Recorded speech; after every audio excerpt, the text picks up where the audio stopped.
NIWA's got it all wrong, again and again. Recall last year, the National Institute of Water and Atmospheric Research, or NIWA, a Crown Research Institute of New Zealand, was forecasting a long hot dry summer for Kiwis.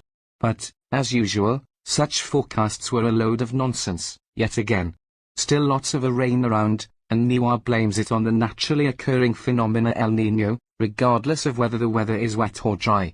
And, of course, NIWA also blames the climate change crisis as well. If NIWA can't get a 2 to 3 month simple weather forecast correct, or precisely, nowhere near accurate.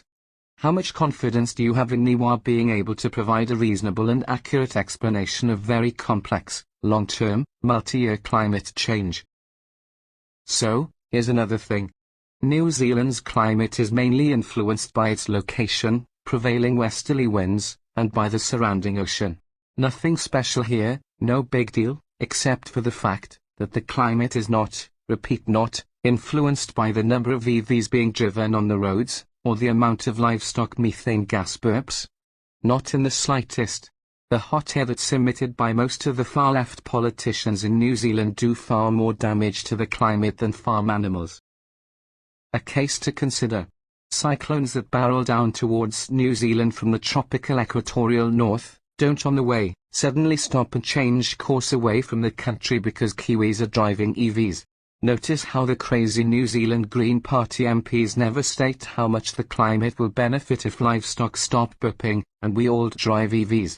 That's because such action will make zero difference to global climate change. It's all a green econ job scam. The real truth is that the devastating cyclones from the tropics will still clobber New Zealand, causing widespread flooding and destruction as usual. Kiwis should not be paying penalty climate change reparations to the Pacific Islands, because there is absolutely nothing that Kiwis do that actually causes any climate change damage to the Pacific Islands. In fact, it's the Pacific Islands that should be paying reparations to New Zealand, for the damage their cyclones cause to our country. That would make a lot more financial sense for New Zealand. Thank you for listening. Geraint on behalf of WhangareiTim.